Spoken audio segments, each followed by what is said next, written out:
नमस्कार। तो आज हम डिस्कस करेंगे माइक्रोसॉफ्ट एक्सेल के कुछ इंपॉर्टेंट एमसीक्यू जो आपके जीओआईटी पेपर के लिए इंपॉर्टेंट रहेंगे। इससे पहले हम साथ साथ डिस्कस कर चुके हैं। अगर आपने वो वीडियोस नहीं देखी हैं तो देख सकते हैं, और अगर आप चैनल पे पहली बार आए हैं तो चैनल सब्सक्राइब जरूर करिएगा। चलिए फिर स्टार्ट करते हैं। जिसमें आपका पहला प्रश्न है, what is the intersection of column and a row on a worksheet called. देखिए, जो इंटरसेक्शन है कॉलम और रो की वर्कशीट में, इसे कहा जाता है सेल। ऑप्शन डी सही होगा। इसके बाद सेकंड क्वेश्चन है, what type of chart is useful for comparing values over categories. देखिए, किस प्रकार के चार्ट यूजफुल हैं comparing value over inter categories के लिए। ये है आपके कॉलम चार्ट। ऑप्शन बी सही होगा। इसके बाद आपका थर्ड क्वेश्चन है, which function in Excel tells how many numeric entries are there. देखिए, इनमें से कौन सा फंक्शन बताता है कि कितनी एंट्रीज हुई हैं यहाँ पे। ये बताता है हमारा काउंट फंक्शन। ऑप्शन बी सही होगा। इसके बाद फोर्थ क्वेश्चन है, a feature that display only the data column according to specify criteria. देखिए, इनमें से कौन सा फीचर है जो डिस्प्ले करता है only data in a column according to specify criteria. ये करता है फिल्टरिंग। ऑप्शन सी सही है। इसके बाद फिफ्थ क्वेश्चन है, what type of chart will you use to compare performance of two employees in the year 2016।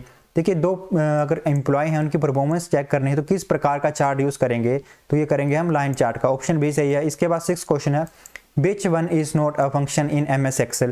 देखिए, जो आपका सम है, मैक्सिमम और मिनिमम, ये तीनों है फंक्शन आपके MS Excel के, और जो आपका एवरेज है ये फंक्शन नहीं है MS Excel का। तो ऑप्शन बी सही होगा। इसके बाद सेवंथ क्वेश्चन है, which function in Excel checks whether a condition is true और नॉट। देखिए, इनमें से किस फंक्शन का यूज किया जाता है कंडीशन को चेक करने के लिए कि वो ट्रू है या नहीं। ये किया जाता है इफ फंक्शन का। ऑप्शन सी सही होगा। इसके बाद एट्थ क्वेश्चन है, in Excel column are labelled as. देखिए, जो आपके कॉलम है उनको लेवल किया जाता है ए बी सी द्वारा। ऑप्शन ए सही होगा। इसके बाद नाइन्थ क्वेश्चन है, the greater than sign is an example of dash operator. देखिए, जो आपके ग्रेटर देन है, लेस देन साइन है, ये है आपके लॉजिकल ऑपरेटर। ऑप्शन बी सही होगा। इसके बाद टेंथ क्वेश्चन है, what type of chart is useful for showing trends और चेंजेस ओवर टाइम। देखिए, किस प्रकार के चार्ट यूजफुल हैं शो करने के लिए ट्रेंड्स और चेंजेस ओवर टाइम। ये है आपके लाइन चार्ट। ऑप्शन सी सही होगा। इसके बाद 11th क्वेश्चन है, what type of chart is useful for comparing part of a whole. देखिए, जो आपके पाई चार्ट है इसका यूज किया जाता है कंपेयर करने के लिए part as a whole. Option A सही होगा। देखिए, पाई चार्ट आपका होता है जैसे दो पार्ट हैं, एक पार्ट कंपेयर करते हैं एज ए होल के साथ। इसके बाद आपका अगला प्रश्न है, how many sheets are there by default when we create a new Excel file. देखिए, जब हम न्यू एक्सेल फाइल क्रिएट करते हैं तो बाय डिफॉल्ट यहाँ पे 3 शीट अवेलेबल होती हैं। इसके बाद आपका अगला प्रश्न है, in Excel which one denoted a range from V1 through E5। देखिए, एक्सेल में जो रेंज को डिनोट करते हैं जिसमें करते हैं V1:E5। ऑप्शन बी सही होगा। इसको याद रख लेना। इसके बाद 14 क्वेश्चन है, an Excel file is generally called. देखिए, जो आपकी एक्सेल फाइल है इन्हें जनरली कहा जाता है वर्कबुक। ऑप्शन सी सही है। इसके बाद आपका अगला प्रश्न है, it is a collection of data that is stored electronically as a series of record in a table. देखिए, जो आपका डेटाबेस है ये आपके कलेक्शन ऑफ डेटा है जो स्टोर रहता है electronically as a series of record in a table. Option C सही होगा। इसके बाद आपका प्रश्न है, to maximise the currently selected window press.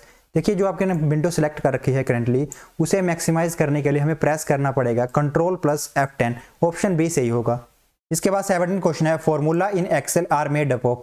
देखिए, जो आपके फॉर्मूलास हैं एक्सेल शीट में वो कंटेन करते हैं अर्थमेटिक ऑपरेशन और फंक्शन। ऑप्शन ए सही है। इसके बाद आपका अगला प्रश्न है, which of the following is the comparison operator. देखिए, इनमें इन सभी में से जो आपका कंपैरिजन ऑपरेटर है वो है इक्वल टू। ऑप्शन सी सही होगा। इसके बाद 19 क्वेश्चन है, on an Excel sheet the active cell is indicated by. देखिए, एक्सेल शीट में जो आपका एक्टिव सेल है वो इंडिकेट किया जाता है और डार्क वाइट बॉर्डर द्वारा। ऑप्शन ए सही होगा। इसके बाद अगला प्रश्न है, the dash helps to identify various plotted data series. देखिए, इस प्रश्न का सही आंसर है आपका लेजेंड, जो हेल्प करता है आइडेंटिफाई करने के लिए वेरियस प्लॉटेड डेटा सीरीज में। देखिए, यहाँ से एक और प्रश्न बनता है कि किस कंपोनेंट का यूज किया जाता है कलर पैटर्न और सिंबल असाइन करने के लिए डेटा सीरीज को। वो भी आपका लेजेंड का यूज किया जाता है। जैसे आपका कलर और जो सिंबल पैटर्न दिया जाता है वो लेजेंड द्वारा ही दिया जाता है। इसके बाद 21st क्वेश्चन है, which sign indicate to multiplication. देखिए, मल्टीप्लिकेशन के लिए जो आपका साइन यूज किया जाता है वो किया जाता है एस्ट्रिक, जो आपका स्टार साइन होता है। इसके बाद आपका 22nd क्वेश्चन है, this is not a function category in Excel. देखिए, जो आपका डेटा सीरीज है ये आपका फंक्शन कैटेगरी नहीं है MS एक्सेल में। इसके बाद आपका 23rd क्वेश्चन है, how many columns are there in old version of MS Excel. देखिए, ओल्ड वर्जन में थे आपके 256 और जो आपका करंट वर्जन है उसमें है आपका 16,384। इसके बाद 24th क्वेश्चन है, type text show in active cell and also in. देखिए, जो आपने टेक्स्ट टाइप किया होगा वो आपको शो होगा एक्टिव सेल और फॉर्मूला बार दोनों में। ऑप्शन ए सही होगा। इसके बाद 25th क्वेश्चन है, the worksheet names appear on tabs at the dash of the workbook window. देखिए जो आपका वर्कशीट नेम है ये अपीयर होगा bottom left of the workbook window, option B सही होगा। इसके बाद आपका अगला प्रश्न है which command is use to close the window of Excel. देखिए किस कमांड का यूज किया जाता है विंडो को क्लोज करने के लिए एमएस एक्सेल में, ये किया जाता है control plus F4, option A सही होगा। इसके बाद 27वां क्वेश्चन है what is the pictorial representation of worksheet data. देखिए जो आपका चार्ट है वो आपकी पिक्टोरियल रिप्रेजेंटेशन है वर्कशीट डेटा की, ऑप्शन ए सही होगा। इसके बाद 28th क्वेश्चन है which function display row data in a column और column data in a row. देखिए कौन सा फंक्शन डिस्प्ले करता है रो डेटा को कॉलम में और कॉलम डेटा को रो में, ये करता है आपका ट्रांसपोज फंक्शन, ऑप्शन बी सही होगा। इसके बाद 29th क्वेश्चन है disk operating system based spreadsheet package is. देखिए जो आपका disk operating system based spreadsheet package है वो है आपका लोटस 123, ऑप्शन डी सही होगा। इसके बाद आपका अगला प्रश्न है dash sign is use to create an absolute cell reference. देखिए डॉलर साइन का यूज किया जाता है एब्सोल्यूट सेल रेफरेंस के लिए, ऑप्शन ए सही होगा। इसके बाद 31st क्वेश्चन है which of the following characteristics is use to compute dynamically the result from Excel data. देखिए इनमें से किस कैरेक्टरिस्टिक्स का यूज किया जाता है रिजल्ट को डायनेमिक कंप्यूट करने के लिए, वो किया जाता है आपका फॉर्मूला और फंक्शन का, ऑप्शन बी सही होगा। इसके बाद आपका 32nd क्वेश्चन है macro can be executed from which of the following menu. देखिए जो आपका मैक्रो है वो एग्जीक्यूट किया जाता है टूल्स मेन्यू से, ऑप्शन डी सही होगा। इसके बाद 33rd क्वेश्चन है which of the following is not a valid zoom percentage in Excel. देखिए जबकि 500% है ये आपकी जूम परसेंटेज नहीं है एमएस एक्सेल की, ऑप्शन डी सही होगा। इसके बाद 34th क्वेश्चन है to drag a selected range of data another worksheet in the same workbook use दी। देखिए आपने अगर ड्रैग करना हो सिलेक्टेड रेंज ऑफ डेटा को अनदर वर्कशीट में तो आपको कंट्रोल की का यूज करना पड़ेगा, ऑप्शन ए सही होगा। इसके बाद आपका 35th क्वेश्चन है to insert 3 column between column A and column B you would. देखिए अगर आपने इंसर्ट करने होंगे 3 कॉलम ए और बी में तो आपको सिलेक्ट करना पड़ेगा कॉलम बी, ऑप्शन सी सही होगा। इसके बाद अगला प्रश्न है which function is used for creating a data table. देखिए किस फंक्शन का यूज किया जाता है क्रिएट करने के लिए डेटा टेबल, ये किया जाता है आपका टेबल फंक्शन का, ऑप्शन बी सही होगा। इसके बाद 37th क्वेश्चन है the accounting style show negative numbers in. देखिए जो आपका अकाउंटिंग स्टाइल है ये शो करता है नेगेटिव नंबर को पैरेंथेसिस में, ऑप्शन सी सही होगा। इसके बाद आपका 38th क्वेश्चन है which among following is divide symbol in Excel. देखिए आपका ऑप्शन ए सही है जो आपका डिवाइड सिंबल है एमएस एक्सेल में। इसके बाद आपका 39th क्वेश्चन है हैशटैग वैल्यू रेफर्स टू। देखिए हैशटैग वैल्यू रेफर करती है आपका error in value, option B सही होगा। इसके बाद अगला प्रश्न है you can undo and redo up to dash action Microsoft Office Excel even after worksheet is saved.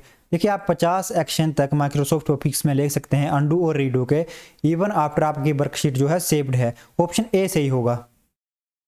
इसके बाद 41st क्वेश्चन है हाइपर लिंक्स कैन बी। देखिए जो आपके हाइपर लिंक्स हैं ये आपके टेक्स्ट भी हैं, ड्राइंग भी हैं और पिक्चर भी हैं, ऑप्शन डी सही होगा ऑल ऑफ द अबव। इसके बाद आपका अगला प्रश्न है which of the following is the oldest spreadsheet package. देखिए जो आपका विजुअल कैलकुलेटर है आपका ओल्डेस्ट स्प्रेडशीट पैकेज है, ऑप्शन सी सही होगा। इसके बाद अगला प्रश्न है in Excel data series is defined as what. देखिए एक्सेल में जो आपकी डेटा सीरीज है वो है आपकी collection of related data, option A सही होगा। इसके बाद अगला प्रश्न है what should be add before a fraction to avoid entering it as a date. देखिए ऑप्शन सी सही होगा स्पेस। इसके बाद आपका अगला प्रश्न है smart tag will be removed from a cell when. देखिए जब आपका स्मार्ट टैग भी रिमूव कर दिया जाता है सेल से तो जो आपका डेटा है सेल में वो चेंज और डिलीट हो जाता है, ऑप्शन सी सही होगा। इसके बाद अगला क्वेश्चन है which of the following is correct. देखिए जो आपका ऑप्शन सी है वो आपका करेक्ट है। इसके बाद अगला प्रश्न है what is the shortcut key to insert a new comment in a cell. देखिए की शॉर्टकट की का यूज करेंगे हम इंसर्ट करने के लिए new comment in a cell, ये करेंगे हम shift plus F2, option C सही होगा।